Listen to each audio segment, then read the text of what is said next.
নমস্কাৰ বন্ধুসকল, আমাৰ আজি কুকুৰাখিনিৰ বয়স হ'ল 6 দিন। 6 দিনত কুকুৰা পোৱালিখিনিৰ গ্ৰোথটো দেখিছে আপোনালোকে কেনেকুৱা হৈছে।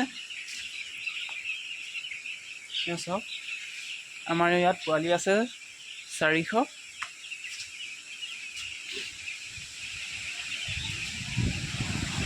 আমি ব্ৰডিং কৰোঁতে দেখিছে কেনেকৈ দিয়া আছে এইবিলাক।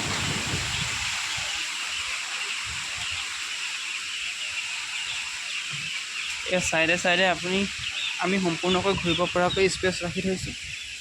এতিয়া দানা পানী দিবলৈহে অকল মাজত সোমাব লাগে, নহ'লে মাজত সোমোৱাৰ প্ৰয়োজনেই নাই। চাইডৰ পৰা আমি সকলোবিলাক খেদি থাকিব পাৰোঁ।